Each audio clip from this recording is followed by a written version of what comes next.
والصلاة والسلام على سيد الأنبياء والمرسلين. أعوذ بالله من الشيطان الرجيم. بسم الله الرحمن الرحيم. ما غرك بربك الكريم. وقال النبي صلى الله عليه وسلم: المرء مع من أحب، أو كما قال عليه الصلاة والسلام. عزیز سامعین کرام، بزرگان عظام، اللہ تعالیٰ کا لاکھ لاکھ شکر، احسان و کرم ہوا کہ اللہ نے ہمیں رمضان کا مہینہ عطا فرمایا. یہ مہینہ دراصل اللہ کے ساتھ محبت کے اظہار کا مہینہ ہے. جب کوئی کسی سے محبت کرتا ہے تو اسے آزماتا ہے کہ کچا ہے یا پکا میری محبت میں. تو اللہ تعالیٰ ہمیں آزماتا ہے کہ تم میری محبت میں کچے ہو یا پکے ہو. اللہ نے کہا تھا کھاؤ، ہم کھا رہے تھے. آج اللہ نے کہا مت کھاؤ، ہم نے چھوڑ دیا. حج کے موقع پر تمام نمازوں کو ہم الگ الگ پڑھتے ہیں. حج کے موقع پر اللہ نے کہا ملا کے پڑھو. ہاں اللہ لو ملا کے پڑھ رہے ہیں. اور بیت اللہ کا طواف جب چاہو تب کرو، لیکن حج کے موقع پر میرا اللہ نے کہا مینا میں جاؤ، عرفات میں جاؤ، طواف کو چھوڑ دو. ہم نے کہا اللہ لے تیری مرضی ہے، ہم چھوڑ دیتے ہیں. دنیا میں کتنے پتھر ہیں، ہم کسی کو نہیں چومتے، کسی کو بوسہ نہیں دیتے. حجر اسود کے لیے میرے اللہ کا حکم ہے. ہم نے کہا لے اللہ تیرا حکم ہے تو ہم چومتے ہیں. تو یہ اللہ کے ساتھ محبت میں سچا ہونے کی دلیل ہے، سچا ہونے کی دلیل ہے. پھر مزید اللہ کا کرم ہوا کہ اللہ نے آخری عشرے تک ہمیں پہنچایا، آخری عشرے تک پہنچایا. اور پھر آج جمعۃ الوداع ہے، آخری جمعہ ہے. شاید یہ پھر واپس میری آپ کی زندگی میں آئے یا نہ آئے، یہ آخری جمعہ ہے. آج اللہ سے دوستی کر لیں ہم تو ہم کامیاب ہو جائیں گے. میرا اللہ قرآن میں کہتا ہے ما غرک بربک الکریم، اے انسان تجھے تیرے کریم رب سے کس نے غافل کر دیا، کس نے غافل کر دیا. اس جیسا وفا والا، اس جیسا محبت والا کہیں سے ڈھونڈ کے لاؤ، پھر اس کے ساتھ جا کے وفا کرو. اللہ جیسا کوئی نہیں ہے، اللہ جیسی محبت کرنے والا کوئی نہیں ہے. اللہ کو راضی کر لو، اور اللہ راضی کب ہوگا؟ ہر عبادت کو ویسے کرنے سے جیسے میرے اللہ کا حکم ہے، جیسے میرے اللہ کا حکم ہے ویسے کرنے سے اللہ راضی ہو جائے گا.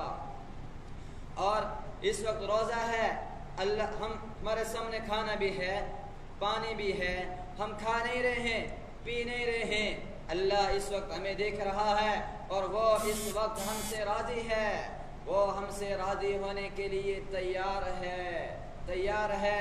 ہم نے کیا کرنا ہے اب کہ اللہ کے حکموں کو ادا کرنا ہے. اور اللہ کے احکام میں سے ایک حکم ہمارے سامنے آ رہا ہے، عید ہے. اور عید سے پہلے میرے نبی نے کہا اپنے غریبوں کا خیال رکھو، اپنے مسکین کا خیال رکھو، اپنے محتاج بھائیوں کا بھی خیال رکھو، اور صدقۃ الفطر ادا کرو. گزشتہ جمعہ بھی میں نے آپ کو بتایا تھا کہ صدقۃ الفطر کیوں ادا کرتے ہیں. دو مقصد. ایک تو ہم روزہ ویسا نہیں رکھ سکتے جیسے اللہ کا حکم ہے، بالکل بھی عینی ہی ویسا ادا نہیں کر سکتے. اور ہم صدقۃ الفطر دیتے ہیں، میرا اللہ اس کے صدقے میں اور اس کے ذریعے ہمارے روزوں کو اعلیٰ معیار تک پہنچا دیتا ہے.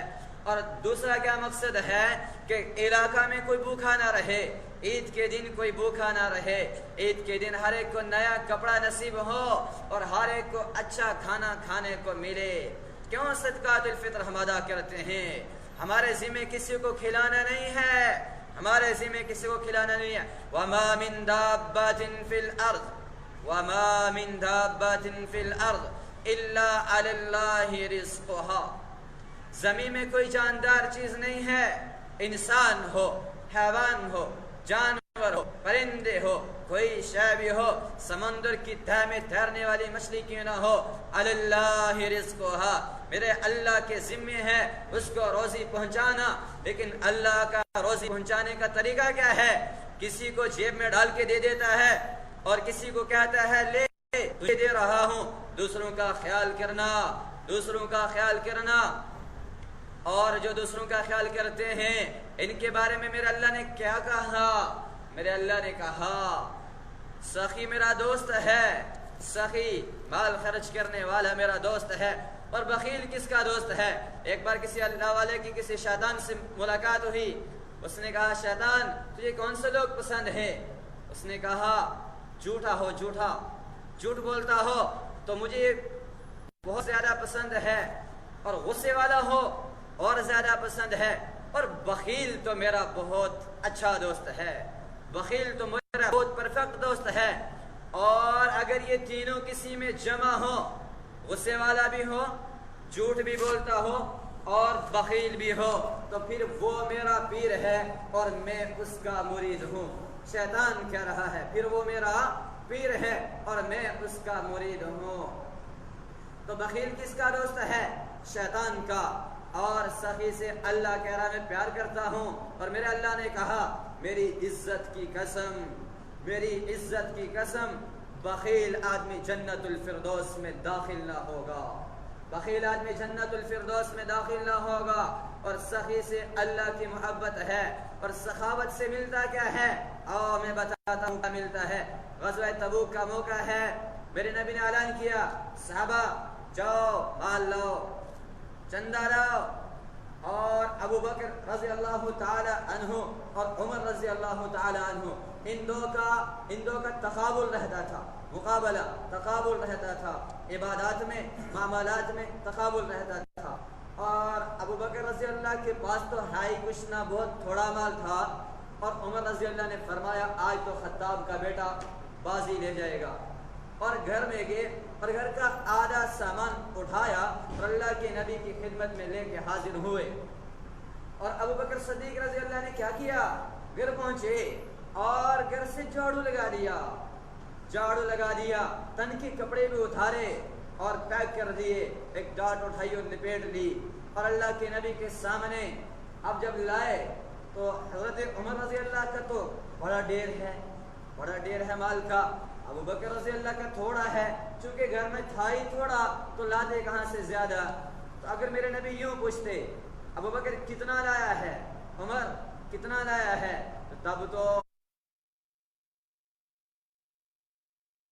عمر رضی اللہ جیت جاتے۔ اب ابو بکر رضی اللہ کا مال تھوڑا تھا، میرے نبی نے سوال ہی بدل دیا، یہ نہیں پوچھا کتنا لائے ہو، یہ پوچھا ابو بکر پیچھے کیا چھوڑا ہے، عمر گھر والوں کے لیے کیا چھوڑ کے آئے ہو۔ تو عمر رضی اللہ نے گردن جھکائی، کہا بھائی ابو بکر آج بھی آگے ہو گیا، گردن جھکائی تو کہا یا رسول اللہ آدھا لے آیا ہوں اور آدھا چھوڑ آیا ہوں۔ اور ابو بکر رضی اللہ نے فرمایا یا رسول اللہ اس کے رسول کو گھر میں چھوڑ کے آیا ہوں، باقی جھاڑو لگا کے آپ کی خدمت میں حاضر کیا ہے۔ اس پہ کیا ہوا؟ جبرائیل علیہ السلام اترے اور اللہ کے نبی کو فرمایا یا رسول اللہ آج کیا ہوا؟ عرش کے فرشتوں نے آج لباس اتار دیے ہیں اور ٹاٹ پہنے ہوئے ہیں، اور جبرائیل علیہ السلام خود بھی اسی لباس میں ٹاٹ پہنے ہوئے اور کانٹوں سے لباس کو سیا ہوا، اور پیغام کیا لائے ہیں؟ پیغام کیا لائے ہیں؟ سخاوت پر پیغام کیا لائے ہیں؟ یا رسول اللہ فرما رہے ہیں ابو بکر سے پوچھو مجھ سے راضی تو ہے، ابو بکر سے پوچھو مجھ سے راضی تو ہے، میں کیوں گلا پھاڑ پھاڑ کے بول رہا ہوں؟ اللہ راضی ہو جائے۔ آپ نے کیوں گرمی میں روزے رکھے ہیں؟ اللہ راضی ہو جائے۔ کیوں لمبی لمبی رکعتیں رات کو تراویح میں پڑھتے ہو؟ اللہ راضی ہو جائے۔ کیوں دھوپ میں چل کے جمعہ پڑھنے آئے ہو؟ اللہ راضی ہو جائے۔ ابو بکر سے اللہ پوچھ رہا ہے، ابو بکر سے پوچھو تو اللہ سے راضی تو ہے، راضی تو ہے۔ یہ اللہ سخاوت پہ دیتا ہے، یہ اللہ سخاوت پہ دیتا ہے۔ میرے نبی نے فرمایا یہ اسلام ہے، اللہ نے تمہارے لیے اسے منتخب کیا ہے، اسے چنا ہے، اسے پسند کیا ہے، اسے سجاؤ، بیوٹیفل بناؤ، اس کو سجاؤ دجاؤ، اسے خوبصورت بناؤ۔ کیسے خوبصورت بنے گا؟ اچھے اخلاق سے خوبصورت بنے گا اور سخاوت سے خوبصورت بنے گا.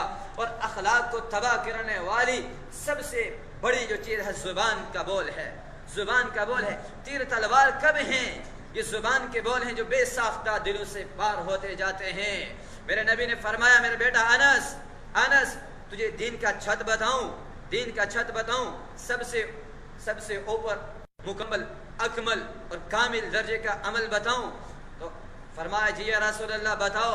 تو میرے نبی نے نا یوں زبان کو پکڑا, یہاں ادھر دیکھو سارے, زبان کو پکڑا اور کہا اسے قابو میں رکھنا, اسے قابو میں رکھنا. اچھے اخلاق سے دین سجتا ہے.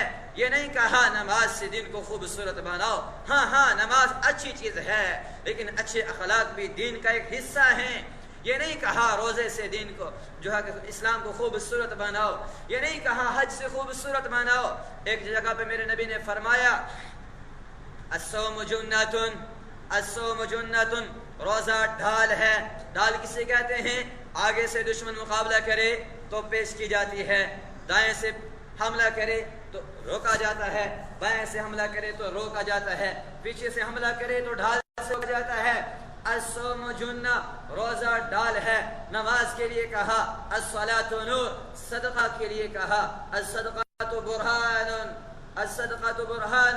میرے نبی نے نماز کے لیے نہیں کہا ڈال ہے, حج کے لیے نہیں کہا, صدقہ کے لیے نہیں کہا, روزہ کے لیے کیا فرمایا؟ روزہ ڈھال ہے. روزہ گناہوں سے بچنے کے لیے ڈال ہے. اب شیطان جدھر سے بھی حملہ کرے گا ہم آگے روزے کی ڈال رکھ کر گناہوں سے بچ سکتے ہیں. اور اچھے اخلاق سے سجانے کے لیے کیوں کہا؟ اچھے اخلاق پہ وہ ملتا ہے بھائیو جو لمبے سجدوں سے نہیں ملتا. جاؤ جو مرضی کر کے دیکھ لو, لمبے لمبے سجدوں میں آپ سارے رات گزار کے دیکھ لو, آپ کے دل میں دوسروں کے لیے بغض ہے. شب قدر میں آپ کی بخشش کوئی نہیں ہے. رمضان آپ کی بخشش کے لیے کافی کوئی نہیں ہے. جمعۃ الوداع آپ کی بخشش کے لیے کافی نہیں ہے. پوری دنیا کو صدقہ کر دو, دل میں حسد رکھنے والے ہو تو آپ کی پوری دنیا صدقہ بن کر اللہ کے بارگاہ میں جائے گی, لیکن آپ کی بخشش کے لیے کافی نہ ہے. لیکن ہاں اسے پاک کرو, سفید کاغذ کی طرح دھو ڈالو, پھر کیا ہوگا؟ آؤ میں بتاتا ہوں کیا ہوگا. میرا رسول صحابہ کے مجمع میں ہے اور اعلان کیا میرے صحابہ ابھی ایک آدمی آنے والا ہے, وہ جنتی ہے. تمہیں دنیا میں چلتا پھرتا جنتی دیکھنا ہے تو اسے دیکھ لو, اسے دیکھ لو. اور ایک صحابی آئے, تحیۃ المسجد ادا کی اور اس کے بعد حلقے میں آ کے بیٹھ گئے. اور میرا رسول نے دوسرے دن پھر فرمایا میرے صحابہ ابھی ایک آدمی آنے والا ہے اور وہ جنتی ہے. اب صحابہ کی نظریں لگی دروازے پہ, بھئی کون آدمی آ رہا ہے؟ تو دیکھا وہی آ رہا ہے جو کل آیا تھا, آج بھی وہی آ رہا ہے. تو 2 دن گزر گئے, تیسرا دن آیا تو میرے نبی نے پھر کہا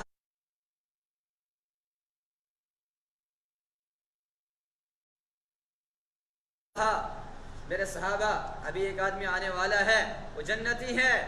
تو سارے صحابہ دیکھنے لگے دروازے پہ, بھئی کون خوش قسمت آ رہا ہے, اور آج بھی وہی صحابی.